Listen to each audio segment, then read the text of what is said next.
يا أيها الذين آمنوا اتقوا الله وقولوا قولا سديدا يصلح لكم أعمالكم ويغفر لكم ذنوبكم ومن يطع الله ورسوله فقد فاز فوزا عظيما. قال الله تعالى: أعوذ بالله من الشيطان الرجيم. لقد كان لكم في رسول الله أسوة حسنة لمن كان يرجو الله واليوم الآخر وذكر الله كثيرا. وقال تعالى في سورة النور: وإن تطيعوه تهتدوا. معزز بزرگوں، نوجوان دوستوں اور حاضرین جمعہ، آج کے اس مختصر سے خطبے میں ہم یہ بتائیں گے کہ رسول اکرم صلی اللہ علیہ وسلم نے امت کو علاج کے کیا کیا طریقے سکھائے. آج آپ جانتے ہیں کہ تقریباً کرونا وائرس کے آئے ہوئے تقریباً 3-3.5 سال کا عرصہ گزر رہا ہے. تو اللہ کے نبی صلی اللہ علیہ وسلم جب جمعہ کے خطبات دیتے تو خطبے میں حالات حاضرہ سے واقف کراتے کہ ہم کن حالات سے گزر رہے، ہمیں کیا کرنا چاہیے. تو آج کے 15-20 منٹ کے خطبے میں ہم آپ کو بتائیں گے کہ نبی کریم صلی اللہ علیہ وسلم نے امت کو کیسے کیسے علاج کا طریقہ سکھایا اور علاج کے دوران کن باتوں کا لحاظ رکھنا چاہیے. انشاءاللہ آج کے خطبے میں ہم آپ کے سامنے بتائیں گے. سب سے پہلے ہم نے سورہ احزاب کی وہ آیت پڑھی کہ اللہ تعالیٰ نے رسول اکرم صلی اللہ علیہ وسلم اور ابراہیم علیہ الصلاۃ والسلام کے لیے اسوے کا لفظ استعمال فرمایا. اسوے کا مطلب آئیڈیل، نمونہ. کہا کہ ابراہیم کی زندگی تمہارے لیے نمونہ ہے، اسی طریقے سے رسول اکرم صلی اللہ علیہ وسلم کی ذات گرامی بھی تمہارے لیے نمونہ ہے. جب ہم نبی پر ایمان رکھتے ہیں تو نبی نے جو بھی بات بتائی اس کو آنکھ بند کر کے سر پر رکھنا ایک مومن کا شیوا ہوتا ہے. چنانچہ اللہ تبارک و تعالیٰ نے یہ فرمایا کہ وَإِن تُطِيعُوهُ تَهْتَدُوا، اے لوگو اگر تم نبی کریم صلی اللہ علیہ وسلم کی اطاعت کرو گے، اللہ تعالیٰ تم کو دنیا میں بھی ہدایت کی دولت سے مالا مال فرمائے گا، قبر میں بھی آرام سے رہ سکتے ہو، اور قیامت کے دن بھی اللہ تبارک و تعالیٰ تم کو جو ہے بہت آرام کی زندگی دے گا. معزز حاضرین، آپ صلی اللہ علیہ وسلم نے 23 سالہ زندگی میں امت کی بڑی رہنمائی فرمائی. حضرت ابو ذر رضی اللہ عنہ کہتے ہیں کہ نبی کریم صلی اللہ علیہ وسلم کا جب انتقال ہوا تو ابو ذر آسمان کی طرف فضا میں اڑنے والے پرندوں کی طرف اشارہ کر کے بتاتے اللہ کے نبی نے آسمان میں فضا میں اڑنے والے پرندوں کے بارے میں تک ہم کو بتایا. چنانچہ نبی کریم صلی اللہ علیہ وسلم نے امت کو بہت چیزیں بتائی. آپ نے حتیٰ کہ پیشاب پیخانہ کرنے کا ادب بھی بتایا. لہذا اللہ کے نبی صلی اللہ علیہ وسلم نے جہاں بیماری پر صبر کرنے کی فضیلت بیان فرمائی، وہیں آپ صلی اللہ علیہ وسلم نے بیماری کا علاج ہی بتایا. آپ ذہن میں یہ بات یاد رکھیں، بیماری 2 طرح کی ہوتی ہے. ایک بیماری وہ ہے جو انسان کی روح کو لگتی ہے، جیسے یہ تکبر ہے، شرک ہے، نفاق ہے، یہ انسان کے روح کو لگنے والی بیماریاں ہیں. اور ایک بیماری ہوتے ہے جسمانی بیماری. اللہ کے نبی صلی اللہ علیہ وسلم نے ان دونوں بیماریوں کا دنیا کو علاج بتایا. آج ہم دیکھتے ہیں کہ انگریزی طریقہ علاج میں وہ ہمارے جسم کا علاج کر سکتا ہے لیکن ہماری روح کا علاج نہیں کر سکتا. اللہ کے نبی صلی اللہ علیہ وسلم نے یہ دونوں باتیں بتائیں اور اللہ تعالیٰ نے اسی لیے قرآن کو شفا بن کے اتارا. شفا مطلب یہ ہے، یہ کتاب جہاں کتاب ہدایت ہے وہیں یہ انسانوں کے لیے شفا بھی ہے. اللہ تعالیٰ نے سورہ یونس میں ایسے کہا: یا ایھا الناس قد جاءتکم موعظۃ من ربکم وشفاء لما فی الصدور. کہا اے لوگو تمہارے پاس تمہارے رب کی طرف سے نصیحت آ چکی ہے اور اس میں بیماری کا شفا ہے. ہر بیماری کا، وہ جسمانی ہو یا روحانی ہو. اسی لیے آپ جانتے ہیں رقیہ کرنے والے سورہ فاتحہ بار بار پڑھتے. کیوں؟ اس لیے کہ سورہ فاتحہ کے اندر اللہ نے شفا رکھی ہے. جیسا کہ حضرات صحابہ کرام ایک دن ایک طرح جگہ سے گزر رہے تھے، اس موقع پر ایک قبیلے کے سردار کو بچھو نے ڈنگ مارا. غور سے سنیے حدیث یہ، ایک صحابہ گزر رہے تھے قتادہ رضی اللہ عنہ، تو ایک جگہ وہاں ایک سردار کو قبیلے کے بچھو نے ڈنک مار لیا تھا. تو حضرت قتادہ رضی اللہ عنہ نے سورہ فاتحہ پڑھ کے دم کیا، رقیہ کیا، اور بعد میں جب اس کو شفا مل گئی تو بہنے لگے تمہیں کیا چاہیے؟ وہ صحابی نے کہا مجھے بکریاں چاہیے. دیکھیے حضرت اللہ کے نبی صلی اللہ علیہ وسلم کے صحابہ کرام کافر بر بھی جو ہے رقیہ کرتے تھے. سورہ فاتحہ پڑھ کے ماشاءاللہ وہ بچھو کے ڈنک مارنے کا جتنا اثر تھا مکمل طور پر ختم ہو گیا. اور یہ بات یاد رکھیں آپ، قرآن شفا ہے بولے تو یہ آیت کینسر کے واسطے ہے، یہ آیت فلاں کے واسطے ہے نہیں بول سکتے. پورا قرآن شفا ہے. کوئی بھی آیت پڑھیے اللہ تبارک و تعالی آپ کو شفا عطا فرمائے گا. جیسا کہ ابن القیم رحمہ اللہ فرماتے ہیں کہ میرے استاد ابن تیمیہ رحمہ اللہ جب بھی پریشان ہوتے، دلوں کو بے قراری ہوتی، جیسے بولتے کیسا کیسا کہ ہوتا، بولتے نا ویسا ہوا، تو کیا کرتے ابن تیمیہ رحمہ اللہ؟ قرآن میں سکینت کا لفظ جہاں جہاں ہے ڈھونڈ ڈھونڈ کے پڑھتے، بولتے ان آیتوں کو پڑھنے کے بعد اللہ تبارک و تعالی میرے بے قرار دل کو جو ہے سکون دیتا تھا اور بے قراری کا خاتمہ کر دیتا تھا۔ معزز حاضرین، رسول اکرم صلی اللہ علیہ وسلم نے یہ بھی بتایا، اللہ تعالیٰ نے دنیا میں جو بھی بیماری اتاری اس کے لیے شفا اتارا ہے۔ چنانچہ کہا ما انزل اللہ داء الا انزل له شفاء، اللہ نے کوئی بھی بیماری اتاری مگر اس کے لیے شفا اتاری ہے۔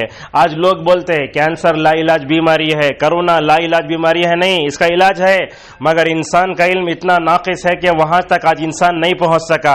آہستہ آہستہ انسان پہنچ رہا ہے، ہوتے ہوتے تمام بیماریوں کا دنیا بھی مکمل طور پر علاج مانے گی۔ معزز حاضرین، رسول اکرم صلی اللہ علیہ وسلم نے اپنی امت کو علاج کرنے کا حکم بھی دیا۔ چنانچہ آپ صلی اللہ علیہ وسلم نے فرمایا لوگو علاج کرو، اس لیے کہ اللہ تعالیٰ نے جو بھی بیماری اتاری ہے اس کے لیے شفا اتارا ہے، اور اللہ تعالیٰ نے اپنی امت کی شفا کو جو ہے اللہ تعالیٰ نے حرام چیزوں میں نہیں رکھا ہے۔ معزز حاضرین، رسول اکرم صلی اللہ علیہ وسلم نے علاج کے بارے میں پہلی بات کیا بتائی؟ آپ صلی اللہ علیہ وسلم صحت کی حفاظت کی خاطر غذاؤں میں معتدل اشیاء کا استعمال کرتے تھے۔ آپ دیکھیے کبھی کبھی ایسے ہوتا ہے زیادہ گرم چیزیں کھا لینے سے لوز موشن شروع ہو جاتا ہے، کبھی ٹھنڈی چیزیں کھا لینے سے ہمیں گرمی کرنا پڑتا ہے۔ اللہ کے نبی صلی اللہ علیہ وسلم جن غذاؤں کو استعمال کرتے تھے، اللہ کے نبی گرمی کو بھی سردی کو بھی بیلنس رکھنے کے لیے جو ہے کرتے تھے۔ جیسا کہ عائشہ رضی اللہ عنہا فرماتی ہیں کہ میں نے رسول اکرم صلی اللہ علیہ وسلم کو، دیکھیے حدیث غور سے سنیے، حدیث یہ، میں نے رسول اکرم صلی اللہ علیہ وسلم کو کھجور کو کنکڑیوں کے ساتھ ملا کر کھاتے ہوئے دیکھا ہے۔ مسلم کی روایت ہے، یہ گرمی پیدا کرتا ہے کھجور، اور یہ کنکڑی جو ہے سردی ہے، یہ گرمی کو مارنے کے لیے اللہ کے نبی کنکڑی کا استعمال کرتے تھے۔ معزز حاضرین، اسی طریقے سے یہ کھجور اور ککڑی کو ملا کر کھانے سے ایک روایت یہ بھی آتی ہے دبلا انسان موٹا ہوتا ہے۔ حضرت عائشہ رضی اللہ عنہ کہتی ہیں جب میری رخصتی کا وقت قریب آیا تو میرے گھر والوں نے مجھے ککڑی بھی کھجور ملا کے کھلایا تاکہ میں موٹی ہو جاؤں، یقیناً میں ذرا موٹی ہو گئی۔ یہ روایت تو علامہ البانی رحمہ اللہ نے اپنی اس میں ذکر کی ہے۔ معزز حاضرین، علامہ قرطبی رحمہ اللہ یہاں یہ کہتے ہیں کہ کھجور کو کنکڑی کے ساتھ ملا کر کھایا تو اس سے معلوم ہوا انسان کو کھانے میں مکمل طور پر جو ہے چیزوں کا لحاظ کرنا چاہیے۔ مثلا اگر کوئی آدمی ٹھنڈے مزاج کا ہے تو وہ رات میں کدو نہ کھائے، اگر وہ کدو کھانا چاہتا ہے تو دوپہر میں کھا لے۔ لہذا اللہ کے نبی صلی اللہ علیہ وسلم نے کھجور کی گرمی کو مارنے کے لیے کنکڑی کا استعمال فرمایا، لہذا ہمیں معتدل غذائیں استعمال کرنا چاہیے۔ اور ایسے وقت میں اگر آپ کو سردی ہے تو دہی کا استعمال مت کرو، اگر آپ کو سردی ہے تو کدو مت کھاؤ، اگر آپ کو سردی ہے تو مرمرے مت کھاؤ، جیسا کہ مکمل طور بتایا گیا۔ علامہ نووی رحمہ اللہ کہتے ہیں دو چیزوں کو ملا کر بھی کھا سکتے ہیں، الگ الگ بھی کھا سکتے ہیں۔ اگر آپ کھجور کھاتے ہیں، کھجور آپ کے جسم کو ہوتا ہے تو کھائیے، اگر نہیں ہوتا ہے تو چھوڑ دیجئے۔ اسی طریقے سے ککڑی بھی اگر ہم غذاؤں میں بیلنس رکھیں گے تو اللہ تبارک و تعالی جو ہے ہماری صحت کو بڑا اچھا رکھے گا۔ اسی طریقے سے نبی کریم صلی اللہ علیہ وسلم نے اور ایک بات یہ بتائی، کہا میری امت کی شفا 3 چیزوں میں ہے۔ یہ آپ اس کو ایک حکیم یا ڈاکٹر کا بیان مت سمجھیے، یہ جو ہے ہمارے دین کا حصہ ہے، ہر مسلمان کو جاننا ہے۔ اللہ کے نبی صلی اللہ علیہ وسلم نے فرمایا شفا 3 چیزوں میں ہے، ایک تو ہے شہد کا استعمال کرنا، دوسرا ہے پچنا لگانا جسے کپنگ بولتے ہیں، اور تیسرا ہے داغ کے ذریعے علاج کرنا۔ خطابی رحمہ اللہ کہتے ہیں کہ نبی کریم صلی اللہ علیہ وسلم کے زمانے میں ان 3 طریقوں سے علاج کیا جاتا تھا، آپ اس سے بھی علاج کر سکتے اور اس کے علاوہ دوسروں سے بھی علاج کر سکتے ہیں۔ دیکھیے اللہ تعالیٰ نے شہد کی مکھی کا ذکر 14ویں پارے میں فرمایا، وہ شہد کی مکھی جا کے پھولوں کا رس چوس کے لا کے شہد بناتی ہے، انسان جا کے آرام سے توڑ لے جاتا اسے۔ تو اس شہد کے بارے میں اللہ فرماتا ہے فیہ شفاء للناس، اس میں لوگوں کے لیے شفا ہے۔ اللہ نے جو لفظ استعمال کیا وہاں دیکھیے، اللہ تعالیٰ نے انہیں کہا کہ شفا صرف مومنوں کے لیے نہیں بلکہ دنیا کے سارے انسانوں کے لیے ہے۔ ایسے ایک واقعہ پیش آیا رسول اکرم صلی اللہ علیہ وسلم کے زمانے میں، ایک بھائی کو پیٹ کا درد شروع ہوا، وہ بھاگ کر نبی صلی اللہ علیہ وسلم کے پاس کہنے لگے یا رسول اللہ میرے بھائی کو پیٹ کا درد ہے، کیا کرنا؟ اللہ کے نبی بولے جاؤ شہد پلاؤ، جا کے وہ شہد پلائے، شہد پلا کر آنے کے بعد پھر بولے یا رسول اللہ پیٹ کا درد ختم نہیں ہو رہا ہے، 2 بار گئے، 3 بار گئے، چوتھے بار جب گئے تو نبی کریم صلی اللہ علیہ وسلم نے کیا فرمایا؟ تمہارے بھائی کے پیٹ میں غلط قسم کا انفیکشن ہو گیا ہے، وہ جس مقدار میں شہد پلانا تھا وہ کم پلائیں، تمہیں برابر مقدار میں پلائے تو کیا ہوتا؟ ماشاءاللہ شفا ہو جائے گی۔ لہٰذا وہ صحابی بھاگ کر گئے، چوتھے مرتبہ اپنے بھائی کو شہد پلائے تو ماشاءاللہ کیا ہو گیا؟ مکمل طور پر شفا ہو گیا۔ ایک مثال دیتے ہیں، مثال کے طور پر چھوٹے بچے کو اگر آپ پیراسیٹامول 250 mg کے بجائے 500 ڈالے تو کیا ہوتا؟ اس کا باڈی اسے برداشت نہیں کر سکتا۔ اسی طریقے سے نبی کریم صلی اللہ علیہ وسلم یہ بتاتے ہیں کہ تمہارے بھائی کے پیٹ میں انفیکشن زیادہ ہے، شہد جس مقدار میں پلانا تھا اگر اس مقدار میں پلاؤ گے تو اللہ تبارک و تعالی تم کو شفا عطا فرمائے گا۔ اور اسی طریقے سے معزز حاضرین، نبی کریم صلی اللہ علیہ وسلم نے پچنا لگانے کے ذریعے بھی علاج فرمایا۔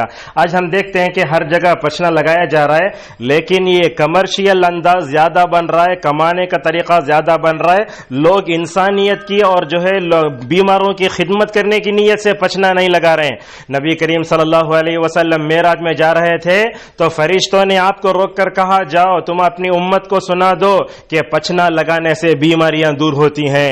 اللہ کے نبی صلی اللہ علیہ وسلم نے بھی پچنا لگایا اور اس طریقے کو آپ نے بھی مکمل طور پر استعمال فرمایا۔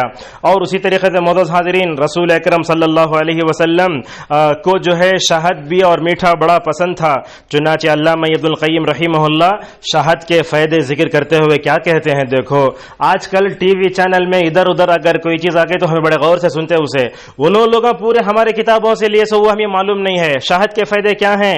کہتے ہیں شہد ہمارے رگوں میں اور ہمارے آنتوں میں جو گندگی ہے اس کو نکالتا ہے، شہد بلغم کو ہلکا کرتا ہے، کھانسی کا خاتمہ کرتا ہے، دانتوں کی حفاظت کرتا ہے اور اس کو پاک کرتا ہے، قبض کو دور کرتا ہے، مزاج میں گرمی لاتا ہے اور ایسی گرمی لاتا ہے کہ اس سے جو ہے ہمارے آنت کو نقصان نہیں ہوتا۔ لہذا جب بھی ہم لوگوں کو سردی ہوتی ہے فوراً سٹریزن ہم کھا لیتے ہیں، نہیں، یاد رکھیے آپ یہ شہد بھی، یہ کلونجی کا جو بیج آتی ہے وہ کالی مرچی نمک لے کر اگر جو ہے نہار منہ اگر آپ استعمال کرتے ہیں تو آپ کی سردی کٹ سکتی ہے۔ ہمیں پورا جو ہے اپنا طریقہ علاج انگریزی کی طرف ہی چلے جاتے ہیں، انہیں کیا کرتے ہیں انگریزی طریقہ علاج جہاں بیماری ہے وہاں بیماری کو دبا کے فوراً اچھا بنا کے بتا دیتا ہے، لیکن رسول اکرم صلی اللہ علیہ وسلم نے علاج کے جو طریقے بتائے، یہ علاج کے طریقے وہ طریقے ہیں جو انسان کی بیماری کو جڑ سے مکمل طور پر کاٹ کے رکھ دیتے ہیں۔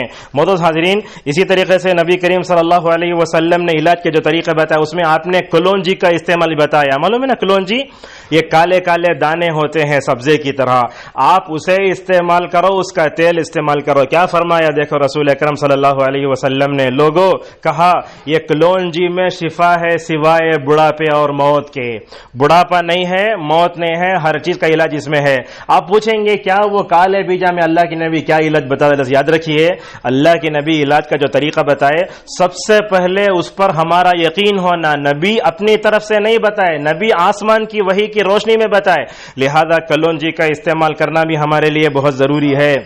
علامہ ابن حجر رحمہ اللہ کہتے ہیں جس کی باڈی سرد ہوتی ہے وہ کلونجی کا استعمال کرتا ہے تو ماشاءاللہ اللہ تبارک و تعالیٰ اس کی بیماریوں کو کاٹ سکتا ہے۔ لیکن ایک بات یاد رکھیے آپ، ہم بیماری کا علاج کر سکتے، موت کا علاج نہیں کر سکتے۔ بڑی اہم بات ہے یہ، ڈاکٹر صاحب کیا کر سکتے؟ ہماری بیماری کا علاج کر سکتے ہیں، مگر اگر ہم کو موت آتی ہے تو موت کا علاج نہیں کر سکتے۔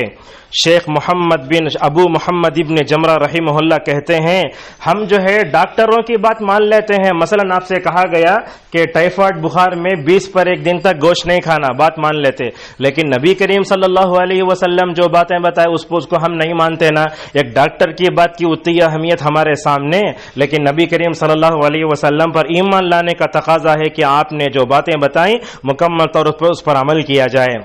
یہ کلونجی کے تیل کے بارے میں کیا کیا کہتے ہیں. دیکھو، پہلی صدی کا ایک کرسچن حکیم تھا، وہ کہتا تھا سر درد کے لیے مفید ہے. یہ کلونجی کا تیل جو ہے بند ناک کو کھولتا ہے، دانتوں کے درد کے لیے، کیڑوں کو بھگانے کے لیے مفید ہے، اس میں طاقت ہے، قوت با کو بڑھاتا ہے.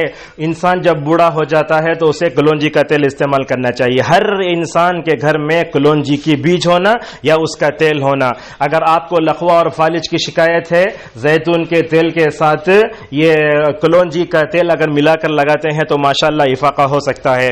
اسی طریقے سے رسول اکرم صلی اللہ علیہ وسلم نے علاج کے بارے میں جو باتیں بتائیں، کھجور کے ذریعے آپ نے علاج بتایا. دیکھیے، حضرت مریم علیہ السلام اللہ کے حکم سے حاملہ ہو گئیں. حضرت عیسیٰ جو ہے حضرت جبرائیل علیہ السلام آئے حضرت مریم کے پاس، دور سے کھڑ کر پھونکے تو بغیر شوہر کے ان کو حمل ٹھہر گیا. یہ اللہ تبارک و تعالیٰ کی جو ہے ایک نشانی تھی. یہ تو جیسے ہی حضرت مریم علیہ السلام کو حمل ٹھہرا، حالت حمل میں اللہ کیا فرماتا ہے حضرت مریم سے، وَهُزِّ إِلَيْكَ بِجِذْعِ النَّخْلَةِ تُسَاقِطْ عَلَيْكَ رُطُبًا جَنِيًّا فَكُلِي وَاشْرَبِي وَقَرِّي عَيْنًا. حالت حمل میں عورت ہو تو ہم اسے آہستہ لے جاؤ بولتے، گاڑی پہ بٹھائے تو کچھ بٹھائے تو. یہ اللہ تبارک و تعالیٰ کی کیسی جو ہے تعریف ہے. اللہ فرماتا ہے اے مریم، حالت حمل میں کھجور کے درخت کو ہلاؤ. ہو سکتا ہے یہ اللہ تبارک و تعالیٰ کے حکم ہو سکتا ہے. ہلاؤ، کیا ہوگا؟ ایسا ہلانے سے تمہارے اوپر کھجور پڑیں گے. اس حدیث، اس آیت کی تشریح میں ربیع ابن خثیم رحمہ اللہ کیا کہتے ہیں، دیکھو حمل والی عورت کو کھجور کھلانا چاہیے. آج اگر حمل ٹھہرا تو ہم جو ہے ڈاکٹر کے پاس لے گئے تو پہلے خون کی دوا لکھتا، فولک ایسڈ کی دوا لکھتا، فلاں فلاں لکھتا. وہ تینوں چیزیں اللہ تعالیٰ نے کھجور میں رکھی ہیں. دیکھیے اس کے اندر اتنی طاقت ہے. اللہ تبارک و تعالیٰ اگر اس کے علاوہ اور کوئی دوسری چیز ہوتا تو مریم کو کھلا سکتا تھا. اللہ تعالیٰ نے حالت حمل میں کھجور کھانے کا حکم دیا مریم کو، لہذا حالت حمل میں عورت کھجور کھائے. حتیٰ کہ ڈیلیوری ہونے کے بعد بھی کھجور کھانے سے ماشاءاللہ مکمل طور پر طاقت آتی ہے. آج ہم سب اپنی عورتوں کو ذرہ کمزور ہو گئے تو خون کا انجیکشن دیتے. وہ خون کا انجیکشن دینے سے چپتا ہے، فلاں سائیڈ افیکٹ بہت ہے اس میں، لیکن کھجور کا استعمال کرنے سے ماشاءاللہ اس کے اندر بڑا فائدہ ہے. دیکھیے رسول اکرم صلی اللہ علیہ وسلم کھجور کا بڑا استعمال کرتے تھے. دیکھیے یہ افطار جو کرتے نا، دن بھر بھوکے رہتے، ہم جو چیز سے کیا کرتے، افطار کرتے میٹھی چیز سے. بولتے ابن القیم رحمہ اللہ، انسان کا معدہ خالی ہے، خالی معدے میں سب سے پہلے اسے میٹھا دیے تو ماشاءاللہ جسم بھی قبول کرتا، اور کھجور کے استعمال کرنے سے انسان کی نگاہیں بھی مکمل طور پر تیز ہو جاتی ہیں. نبی صلی اللہ علیہ وسلم افطار میں بھی کھجور کا استعمال کرتے، اور آپ نے یہ بھی فرمایا کہ مومن کی سب سے بہترین سحری کھجور ہے. اسی لیے اللہ کے نبی صلی اللہ علیہ وسلم عید الفطر کو جاتے ہوئے بھی کھجور کھایا کرتے تھے. بلکہ آپ صلی اللہ علیہ وسلم نے یہ فرمایا، جو آدمی نہار منہ صبح سویرے مدینے کے ساتھ اجوا کھجور کھائے گا تو اللہ تبارک و تعالی جادو اور زہر سے مکمل طور پر اس کی حفاظت فرمائے گا. ابن القیم رحمہ اللہ نے کہا، ہم کو جیسے گیہوں ہے ویسے مدینے والوں کو کھجور کی عادت ہوتی ہے. کہیں بھی چلے جاؤ آپ، ایئرپورٹ پہ کہیں بھی کھجور بھی وہ شادی چائے رکھ کر مکمل طور پر جو ہے آپ کا جو ہے استقبال کریں گے. اور آپ نے یہ بھی فرمایا، جس کے گھر میں کھجور نہ ہو وہ گھر والے بھوکے ہیں. لہٰذا ہمارے گھر میں ہمیشہ کھجور ہونا چاہیے، صبح شام کھجور کھاتے رہیے. اور اسی طریقے سے نبی کریم صلی اللہ علیہ وسلم نے علاج کا جو طریقہ بتایا اس میں یہ بھی بتایا، کیا فرمایا، علاج کرتے وقت حرام چیزوں سے علاج نہیں کرنا. جیسا کہ اللہ کے نبی صلی اللہ علیہ وسلم فرماتے ہیں، لوگوں کیا کرو، علاج کرو، اس لیے کہ اللہ تعالیٰ نے جو بھی بیماری اتاری ہے اس کا علاج اتارا. اور آپ نے یہ بھی فرمایا، ان اللہ لم یجعل شفاءکم فیما حرم علیکم، اللہ تعالیٰ نے تم کا جو شفا رکھا ہے وہ حرام چیزوں میں نہیں رکھا ہے. لہذا آج ہم دیکھتے ہیں کہ لوگ حرام چیزوں سے علاج کرتے ہیں. کیسے حرام چیزوں سے؟ شراب سے علاج کرتے ہیں، جادو کے ذریعے علاج کرتے ہیں، اور جو ہے تعویذ کے ذریعے سے بھی علاج کرتے ہیں. یہ سب جو ہے علاج کے حرام طریقے ہیں. اگر حلال طریقے سے علاج کرو گے تو شفا پاؤ گے، اگر جو ہے علاج کرنے کے لیے حرام طریقے اپناؤ گے تو ناکام ہو جاؤ گے. آج کل تو اللہ معاف کرے، یہ عامل کامل کا چکر بہت بڑھ گیا ہے. لوگ بورڈ لگا کے رکھتے ہیں، ہم تمہارا شرطیہ علاج کرتے ہیں. وہاں گئے تو لوگ عورتوں کی عزت سے کھیلا جا رہا ہے، فلاں فلاں ہو رہا ہے. لہذا یہ عامل کامل کے چکر میں پھنس کر حرام چیزوں کے ذریعے علاج مت کرو، حلال طریقے سے علاج کرو تو ہوگا۔ دیکھیے اللہ کے نبی صلی اللہ علیہ وسلم کیسے کیسے علاج فرمائے۔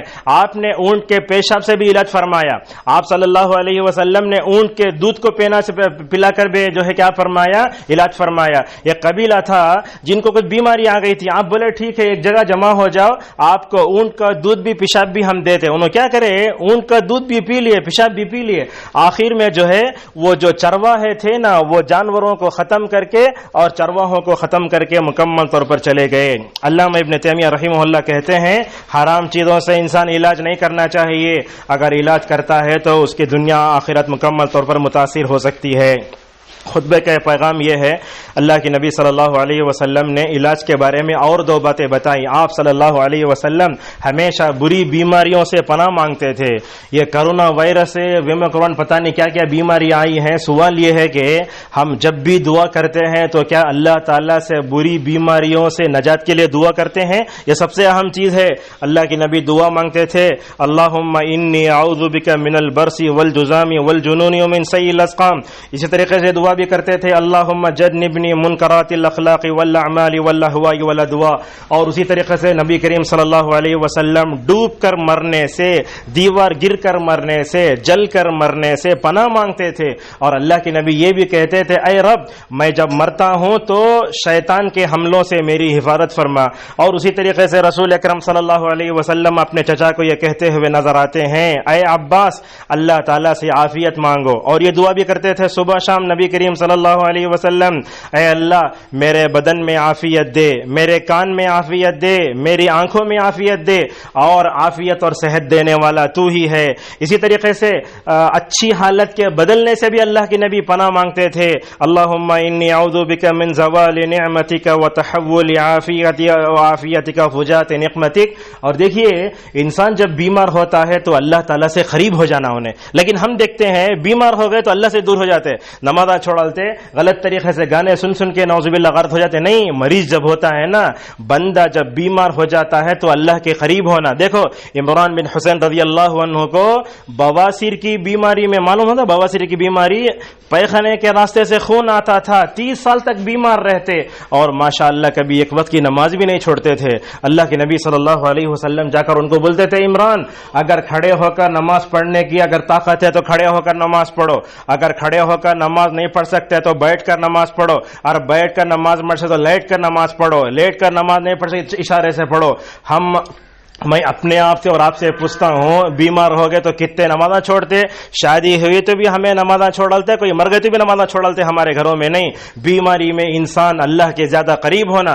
دیکھو حضرت ایوب علیہ السلام کو 18 سال تک آزمائے تو بولتے، اے اللہ مجھے تکلیف پہنچی ہے تو رحم کرنے والوں میں بہترین رحم کرنے والا ہے۔ اور یہ بات یاد رکھو، آپ بیماری آئی تو نہیں بولنا اے اللہ تجھ بیماری دیا، بلکہ یہ اللہ کے ساتھ بے ادبی ہے۔ حضرت ابراہیم علیہ السلام کو دیکھو کیا کہتے ہیں، وَإِذَا مَرِضْتُ فَهُوَ يَشْفِينِ، اے اللہ جب میں بیمار ہوتا ہوں تو تو شفا دیتا ہے۔ اور اسی طریقے سے یہ دعا بھی پڑھ سکتے، اللہم اذہب الباس رب الناس واشف انت الشافی، اے اللہ شفا دینے والا تو ہی ہے۔ یاد رکھو کسی بھی ڈاکٹر پر بھروسہ نہیں کرنا، کسی بھی دوا پر بھروسہ نہیں کرنا۔ یہ دوا کام کب کرے گی؟ جب اللہ کا حکم ہوگا۔ دوا اس وقت کام کرے گی جب کہ اللہ تعالیٰ کی مشیت ہوگی۔ لہٰذا یہ بولنا فلاں ڈاکٹر کے پاس گیا تو اچھا ہو گیا، میں اللہ کے علاوہ ڈاکٹر پہ بھروسہ آ گیا آپ کو، فلاں دوا کھایا تو میری بیماری اچھی ہو گئی، ایسی باتیں نہیں بولنا۔ ایسا بولنا اللہ تعالیٰ نے اس کے ہاتھ میں شفا رکھا ہے، اللہ تعالیٰ نے اس بیماری اس دوا کے اندر میرے شفا رکھی ہے، ایسے انداز سے آپ گفتگو کیجئے۔ اور اسی طریقے سے نبی کریم صلی اللہ علیہ وسلم کوئی بیمار ہوتا تو اس کی عیادت کرنے جاتے۔ آپ صلی اللہ علیہ وسلم نے فرمایا اگر تم کسی کی عیادت کرنے جاؤ گے، کتنا بڑا عمل ہے یہ، ہمارے پاس مالدار ہے تو عیادت کرنے جاتے، غریب ہے تو تھوک دیکھتے نہیں اسے۔ اللہ کے نبی صلی اللہ علیہ وسلم بولتے اگر کسی کی عیادت کرنے گئے وہاں جب تک بیٹھے رہیں گے 70,000 فرشتے تمہارے لیے دعائیں کرتے رہیں گے۔ اللہ اکبر، کتنا بڑا عمل ہے۔ اللہ کے نبی تو صحابہ یہودی لڑکے لڑکا غلام ہو گیا تو اس کی عیادت کرنے جاتے تھے. عیادت کرنے گئے تو کیا ہوا؟ ماشاءاللہ وہ یہودی بچہ نار جہنم سے بچ گیا. اللہ کے نبی صلی اللہ علیہ وسلم نے اس لڑکے سے کہا اے لڑکے اسلام لا لو. وہ لڑکا اپنے باپ کی طرف دیکھنے لگا تو وہ باپ کیا بولتا ہے؟ اللہ کے نبی جو بولتے سن لو بیٹا، ایسا بولا. فوراً کلمہ پڑھ کے ماشاءاللہ مسلمان ہو گئی. اللہ اکبر. ایک یہودی لڑکی کی عیادت کرنے گئے تو ماشاءاللہ رسول اکرم صلی اللہ علیہ وسلم کی خوشی کے ٹھکانے، وہ لڑکا نار جہنم سے بچ گیا. بولے تو اللہ کے نبی اس کے پاس سے نکلتے تو آپ کی زبان پر کیا الفاظ ہیں؟ تمام تعریفیں اس اللہ کے لیے ہیں جس نے میری وجہ سے اس بچے کو نار جہنم سے بچا لیا. معزز حاضرین، کسی جگہ بھی عیادت کرنے کا تو زیادہ دیر تک نہیں بیٹھنا، بلکہ یہ دعا پڑھنا اس کے پاس. کیا 7 مرتبہ اگر یہ دعا پڑھیں گے، اگر اس کو موت نہیں لکھی ہے تو اللہ شفا دے دے گا. وہ کیا دعا ہے؟ اسأل اللہ العظیم رب العرش العظیم ان یشفیک. یہ دعا 7 مرتبہ پڑھنا. اور اسی طریقے سے آج کل تو عیادت کرنے وقت نہیں ملتا، کم از کم میسج تو بھیج سکتے آپ اسے، اللہ تعالیٰ تمہارے گناہوں کو کفارہ بنائے گا فلاں فلاں. اور آپ صلی اللہ علیہ وسلم نے ایسے ہی فرمایا، بیماری آئی تو بیماری کو گالی بھی نہیں دینا. فرمایا یہ بخار جو ہوتا ہے جہنم کی بھانپ ہے. یہ ایک صحابیہ تھی، اللہ کے نبی بولے تو بولے یا رسول اللہ یہ دلندر بخارا کو مجھے تکلیف دیا رہی ہے. اسد بولے شاید آج کی موٹی زبان میں بولے تو اللہ کے نبی بولے اے ام الصائب بخار کو گالی نہ دو، اس لیے کہ یہ بخار زحمت نہیں رحمت بن کر آئی ہے. اگر تم اس بیماری پر صبر کرو گے تو اللہ تبارک و تعالیٰ تمہارے گناہوں کو دور فرمائے گا. بیماری کی حالت میں اللہ کے سامنے ہاتھ اٹھا کر دعا کرو، اے اللہ یہ جو بیماری آئی نا، اس بیماری کو تو میرے لیے گناہوں کے دور کرنے کا ذریعہ بنا دی یا رب. اے اللہ تو مجھے اس بیماری کی حالت میں نبیوں کی طرح صبر کرنے کی توفیق دے یا رب. اللہ سے بولو بیماری کی حالت میں اے اللہ یہ بیماری کی وجہ سے دنیا بھی ہمارے درجات کو بڑھا دے، آخرت میں بھی مکمل طور پر اپنے درجات کو بڑھا دے. خطبے کے آخر میں پیغام دینا چاہتے ہیں کہ دنیا میں اس وقت ہزاروں طریقہ علاج ہیں. ایک طرف سدھا ہے، ایک طرف جو ہے انگریزی طریقہ علاج ہے، ایک طرف ہومیو ہے. ہر ایک کے اندر کچھ نہ کچھ خوبی ہے، مگر یاد رکھیے ہم کو اپنے گھروں میں گھریلو نسخے ضرور رکھنا چاہیے. سردی وغیرہ کچھ بھی ہو جائے تو گھریلو طریقے میں مکمل طور پر علاج کرو. آپ فوراً انگریزی دوا کھائیں گے تو کیا ہوگا؟ سائیڈ افیکٹ ہوگا. ہمیں پورا عقیدہ اسی پر ہے، انگریزی طریقہ علاج میں ہے. اللہ کے نبی صلی اللہ علیہ وسلم آسمان سے آنے والی وحی کی روشنی میں جو باتیں بتائے اس پر ہمارا ایمان نہیں ہے. لوگ جو بتاتے ہیں مکمل طور پر اس پر ہم بھروسہ کر لیتے ہیں. تو اس وقت میں آپ کو ایک بات یہ بتاؤں گا کہ علامہ ابن القیم رحمہ اللہ ایک کتاب لکھے ہیں، اس کتاب کا نام ہے طب نبوی. اللہ کے نبی صلی اللہ علیہ وسلم کیسے کیسے علاج کرے، کیا کیا غذا کھاتے تھے، کیا کیا ملا کر کیا کھاتے تھے، کیا کیا نہیں کھانا، وہ سب ساری چیزیں اس کتاب میں موجود ہیں. وہ کتاب اردو میں بھی ہے، انگریزی میں بھی آپ کتاب کا مطالعہ کر سکتے ہیں. بہرحال اس گرمی میں آپ نے ہمارا خطبہ سنا، آپ کا شکریہ ادا کرتے ہوئے اس وقت اللہ تعالیٰ سے ہماری دعا ہے کہ اللہ تعالیٰ ہم سب کو ہر طرح کی بیماری سے محفوظ فرمائے. نبی کریم صلی اللہ علیہ وسلم نے جو بھی طریقہ علاج بتایا ہے اس طریقہ علاج کو اپنا کر یقین کے ساتھ اس کے ذریعے ہمیں علاج کرنے کی توفیق نصیب فرمائے. اللہ تعالی ہم میں جو بیمار ہیں ان کو صحت عاجلہ شفا کاملہ نصیب فرمائے. اللہ تعالی ہم کو بیماری کی حالت میں اللہ کی طرف لوٹنے، دعائیں کرنے، عبادت کرنے کی توفیق عطا فرمائے. وآخر دعوانا الحمدللہ رب العالمین. الحمد لله على إحسانه وشكر له على توفيقه وامتنانه وأشهد أن لا إله إلا الله وحده لا شريك له تعظيما لشانه وأشهد أن محمدا عبده الداعي إلى رضوانه صلى الله عليه وعلى آله وصحبه وسلم تسليما كثيرا. أعوذ بالله من الشيطان الرجيم. إن الله وملائكته يصلون على النبي يا أيها الذين آمنوا صلوا عليه وسلموا تسليما. اللهم صل على محمد وعلى محمد كما صليت على إبراهيم وعلى آل إبراهيم إنك حميد مجيد. اللهم بارك على محمد وعلى محمد كما باركت على إبراهيم وعلى آل إبراهيم إنك حميد مجيد. اللهم ارض عن الصحابة أجمعين أبي بكر وعمر وعثمان وعلي وعن سائر الصحابة أجمعين وعنا معهم بجودك وكرمك يا أكرم الأكرمين. اللهم اشف مرضانا وارحم موتانا وعاف مبتلانا وانصرنا على من بغى علينا. ربنا هب لنا من أزواجنا وذريتنا قرة أعين واجعلنا للمتقين إماما. اللهم إنا نعوذ بك من زوال نعمتك وتحول عافيتك وفجاءة نقمتك وجميع سخطك يا ذا الجلال والإكرام. أعوذ بالله من الشيطان الرجيم. إن الله يأمر بالعدل والإحسان وإيتاء ذي القربى وينهى عن الفحشاء والمنكر والبغي يعظكم لعلكم تذكرون. فاذكروا الله يذكركم وادعوه يستجب لكم ولذكر الله أكبر والله يعلم ما تصنعون.